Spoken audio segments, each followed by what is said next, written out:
Hello friend, स्वागत है आपका अपने यूट्यूब चैनल अर्निंग नॉलेज पे। तो आज का हमारा टॉपिक है जलवायु परिवर्तन। तो जलवायु को पहले समझते हैं। जलवायु कहते किसे हैं? जलवायु किसी स्थान के लंबे समय का मौसमी घटनाओं का औसतन आकलन है। मतलब जैसे कि हम मौसम के बारे में समझते हैं कि मौसम कुछ ही महीनों में बदल जाते हैं। जैसे ग्रीष्म ऋतु आता है, शीत ऋतु आता है, या फिर वर्षा का मौसम आता है। ये कुछ ही समय में बदलते रहते हैं। जो मौसम है ये कुछ ही समय में बदलते रहते हैं, लेकिन जलवायु जो होता है बहुत ही लंबा पीरियड होता है। जलवायु उस स्थान के लंबे समय के मौसमी घटनाओं का औसतन आकलन, मतलब कि औसतन आकलन कहने का अर्थ है कभी गर्मी कभी ठंडा, तो उसके औसतन आकलन को हम जलवायु कहते हैं। आज का हमारा टॉपिक है जलवायु परिवर्तन। जलवायु परिवर्तन एक दीर्घकालिक प्रक्रिया है जो प्राकृतिक एवं मानवीय कारणों द्वारा प्रभावित होता है। औद्योगिकरण से पहले मानव की इसमें भूमिका बहुत ही कम थी, लेकिन जब औद्योगिकरण के बाद या फिर प्राकृतिक संसाधनों का अंधाधुंध दोहन, ऐसे कई कारण हैं जिससे मानव द्वारा जलवायु परिवर्तन में अहम भूमिका हुई। जलवायु परिवर्तन सामान्यतः ताप, वर्षा, हिम एवं पवनों के प्रारूप में आई हुई एक बड़े परिवर्तन द्वारा मापा जाता है। जलवायु परिवर्तन का मुख्य कारण एक वैश्विक तापन है जो हरित गृह प्रभाव का परिणाम है। यह था जलवायु। अब देखते हैं जलवायु को दो भागों में बांटा गया है। जैसा आप बोर्ड पे देख पा रहे होंगे, प्राकृतिक कारक एवं मानव जनित कारक। तो एक एक है, जैसे कि सौर कलंक चक्र, ज्वालामुखी उद्भेदन, वायुमंडलीय गैसीय संयोजन में परिवर्तन, ये है प्राकृतिक कारण। मानवीय कारण में संसाधनों का दुरुपयोग, तीव्र औद्योगिकरण, जीवाश्म ईंधन का प्रयोग, तापमान में वृद्धि, प्रदूषण, ग्रीन हाउस गैसों में वृद्धि एवं ग्लोबल वार्मिंग। इसे हम अगला टॉपिक में भी कवर करेंगे अच्छे से। तो पहले इसे एक बार समझते हैं। सौर कलंक चक्र, जब आप सौरमंडल पढ़े होंगे तो जरूर सूर्य के बारे में पढ़े होंगे। तो सूर्य पे जो काले काले धब्बे होते हैं उन्हीं को सौर कलंक चक्र कहते हैं। जब इनकी मात्रा ज्यादा हो जाती है सूर्य पे, तो फिर इसके कारण पृथ्वी पे तापमान ज्यादा हो जाता है। और वैसे ही सौर कलंक चक्र अगर कम हो जाए, इनकी संख्या अगर कम हो जाए, तो ऐसे तापमान घट जाती है। जलवायु परिवर्तन का अर्थ ये नहीं है कि तापमान बढ़ने से ही जलवायु परिवर्तन आता है, तापमान घटने से भी जलवायु परिवर्तन आता है। दोनों ही कारण मुख्य हैं जलवायु परिवर्तन के। तापमान बढ़ने से भी दिक्कत होती है और तापमान कम होने से भी दिक्कत होती है। जैसे कि हम देखते हैं ज्वालामुखी उद्भेदन। ज्वालामुखी उद्भेदन में क्या होता है, जब जहाँ ज्वालामुखी विस्फोट होती है तो उसके अंदर से बहुत सारे गैस या राख ऊपर की तरफ उठते हैं। वायुमंडल में एक बड़ा सा परत छा जाता है, जिसके कारण सूर्य का प्रकाश सीधा जमीन पे नहीं आ पाता है। उसके कारण उस एरिया का तापमान कम हो जाता है।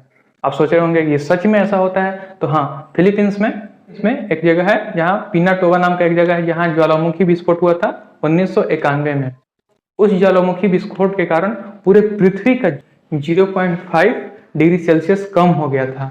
तो कम कैसे हुआ था? राख या अन्य गैस है ऊपर जाके वायुमंडल में फैल जाते हैं, जिसके कारण धूप जो है सीधा पृथ्वी पे नहीं आ पाता है। इसके कारण तापमान में कमी होती है।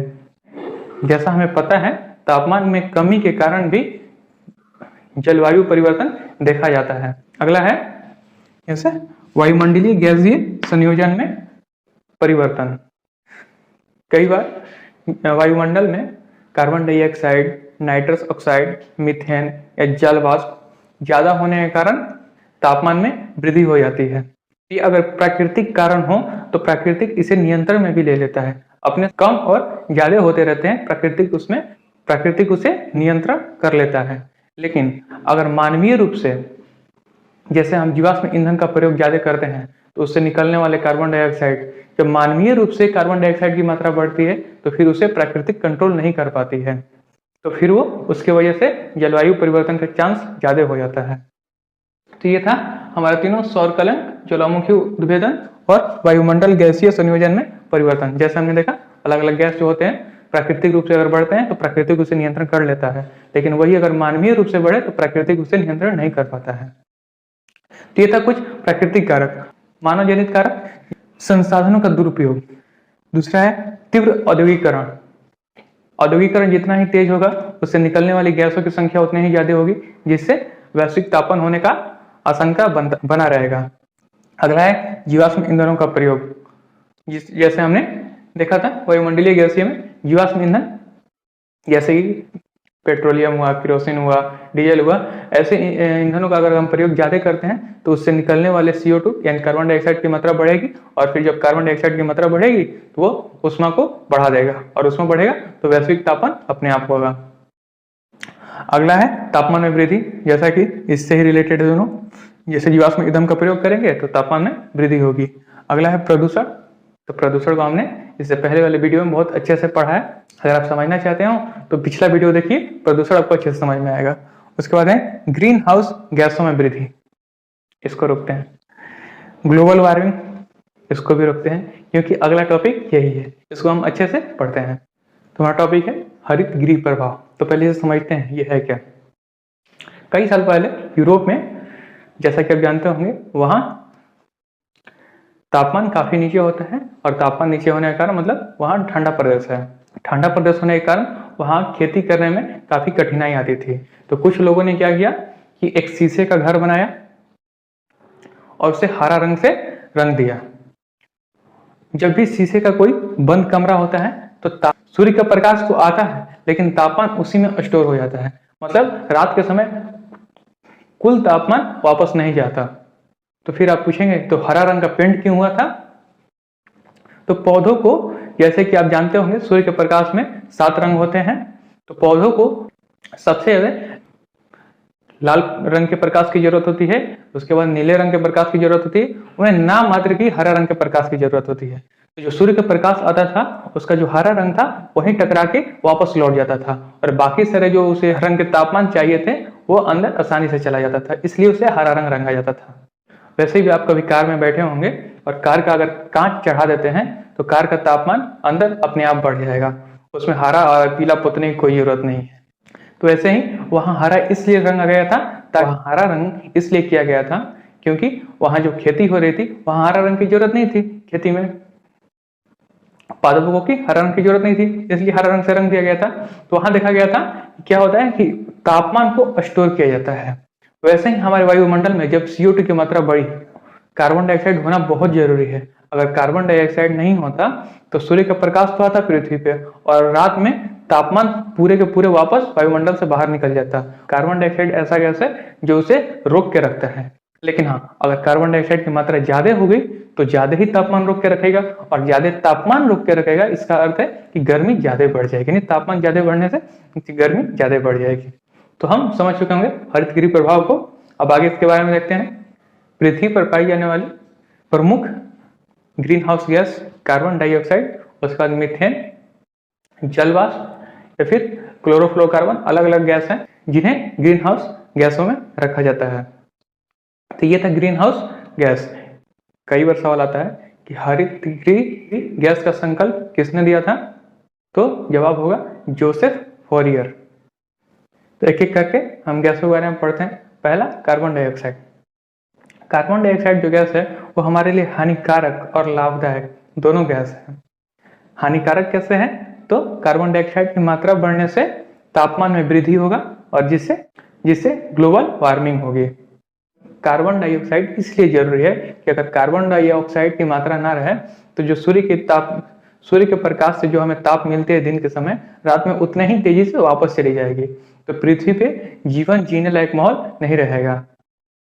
और इसका एक और फायदा है, कार्बन डाइऑक्साइड से प्रकाश संश्लेषण के माध्यम से जो पादप हैं, जो पौधे हैं, अपना भोजन बनाते हैं और ऑक्सीजन को रिलीज करते हैं, जिससे हमें ऑक्सीजन मिलती है और हम सांस ले पाते हैं।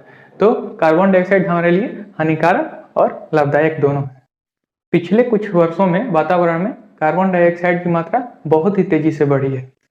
जैसा कि हम ग्राफ में देख पा रहे हैं, कार्बन डाइऑक्साइड की मात्रा है ये वर्ष है 1959, 1966, 73, 80, 87, 94 और 2001, और ये मात्रा है CO2 की सांद्रता। इसे ppm में दर्शाया जाता है। तो ppm क्या है, पार्ट्स पर मिलियन। तो जैसा कि 1950 के आसपास लगभग 315 ppm के आसपास कार्बन डाइऑक्साइड की मात्रा थी पृथ्वी पे, और अब ये 408 ppm पार कर चुकी है अभी के टाइम में।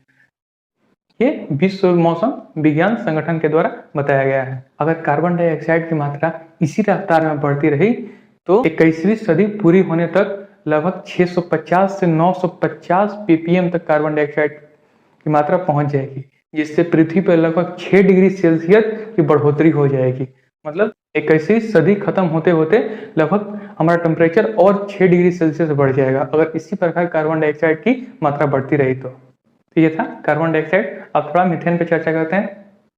मीथेन जो है ये भी हरित गृह गैस है और ये एक प्रदूषक भी है। तो प्रदूषण में हमने मीथेन को पढ़ा था। तो मीथेन का स्रोत देखते हैं। ज्यादातर जो दलदली भूमि होती है ना, वहां से मीथेन की सोर्स ज्यादा होते हैं। जैसे धान का खेत, उसमें पानी लबालब भरा रहता है, जिसके कारण ये विश्व मौसम विज्ञान संगठन के द्वारा बताया गया है। अगर कार्बन डाइऑक्साइड की मात्रा इसी रफ्तार में बढ़ती रही तो 21वीं सदी पूरी होने तक लगभग 650 से 950 ppm तक कार्बन डाइऑक्साइड की मात्रा पहुंच जाएगी, जिससे पृथ्वी पर लगभग 6 डिग्री सेल्सियस की बढ़ोतरी हो जाएगी। मतलब 21वीं सदी खत्म होते होते लगभग हमारा टेम्परेचर और 6 डिग्री सेल्सियस बढ़ जाएगा, अगर इसी प्रकार कार्बन डाइऑक्साइड की मात्रा बढ़ती रही तो।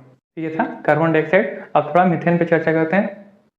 मीथेन जो है ये भी हरित गृह गैस है और ये एक प्रदूषक भी है। तो प्रदूषण में हमने मीथेन को पढ़ा था। तो मीथेन का स्रोत देखते हैं। ज्यादातर जो दलदली भूमि होती है ना, वहां से मीथेन की सोर्स ज्यादा होते हैं। जैसे धान का खेत, उसमें पानी लबालब भरा रहता है, जिसके कारण वो दलदली मिट्टी हो जाती है। या फिर जितने भी आर्द्र क्षेत्र हैं वहां से मीथेन का अच्छा खासा स्रोत है। या फिर जो पशु है जुगाली करते हैं, तो जुगाली करते समय जो मुंह में उनका जहाज बनता है, उससे भी मीथेन गैस निकलता है। तो मीथेन गैस, जितना ज्यादा मीथेन गैस निकलेगा उतना हरित गृह गैस पे प्रभाव ज्यादा पड़ेगा। सिर्फ आर्द्र भूमि से 76% मीथेन गैस का स्रोत है। तो ये था मीथेन गैस। अब थोड़ा सा चर्चा करें। मानव जनित वायुमंडलीय प्रदूषण से जलवायु में परिवर्तन हो सकता है। जलवायु परिवर्तन के मुख्य 2 कारक हैं। पहला है कार्बन उत्सर्जन में वृद्धि लाने वाले कारक, और दूसरा है कार्बन अवशोषण में कमी लाने वाले कारक। तो पहले देखते हैं कार्बन उत्सर्जन में वृद्धि लाने वाले कारक, जैसे कि जीवाश्म ईंधन है। इनका जितना ज्यादा प्रयोग होगा उतने ज्यादा उसमें से कार्बन निकलेगी और कार्बन डाइऑक्साइड की मात्रा बढ़ेगी। कार्बन के अवशोषण में कमी लाने वाले कारक, ये कौन से कारक हैं? तो ये हमारे पादप हैं। जितने ज्यादा पादप होंगे, पेड़ पौधे होंगे, उतना ही ज्यादा अपना भोजन बनाएंगे, और भोजन बनाने के लिए कार्बन डाइऑक्साइड का प्रयोग करेंगे। जब पेड़ पौधा रवे नहीं करेंगे तो खाना बनाएगा कौन? और उससे जितना ज्यादा पेड़ पौधे कट रहे हैं उतने ज्यादा कार्बन डाइऑक्साइड की मात्रा बढ़ते जा रही है। और एक और कारण है, जैसे ही कार्बन डाइऑक्साइड की मात्रा बढ़ रही है तो देख रहे हैं हम कि ताप बढ़ते जा रहा है। अगर ताप बढ़ेगा, अगर पूरे पृथ्वी पे ताप बढ़ता है तो इसका अर्थ है बर्फ वाले क्षेत्र हैं, जैसे आर्कटिक हुआ या अंटार्कटिका एरिया हुआ, जो बर्फीले एरिया हैं, वहां के बर्फ पिघलेंगे। तो बर्फ जब पिघलेंगे तो जैसा हम जब पढ़े होंगे विज्ञान में कि बर्फ जो है वो CO2 का रूप है। जैसे ही बर्फ पिघलेगा तो वहां से भी CO2 निकलेगा, उत्सर्जित होगा। मतलब पहले तो CO2 बढ़ रहा है तो ताप बढ़ रहा है, अब ताप बढ़ रहा है तो बर्फ पिघल रहा है, अब बर्फ पिघल रहा है तो वहां से भी CO2 बढ़ रहा है। मतलब डबल तेजी से CO2 वृद्धि होगा। तो इस तरह ताप बढ़ने से ग्लोबल वार्मिंग होगी, और जब ग्लोबल वार्मिंग होगी तो जलवायु में परिवर्तन होगा। तो हमने आज जलवायु परिवर्तन देखा और ग्लोबल वार्मिंग देखा। तो आज का हमारा टॉपिक कंप्लीट हुआ। अब आगे कल मिलते हैं, और जो टॉपिक हमारा होगा ओजोन क्षरण और अम्ल वर्षा। फिर मिलते हैं कल के वीडियो में, तब तक के लिए नमस्कार।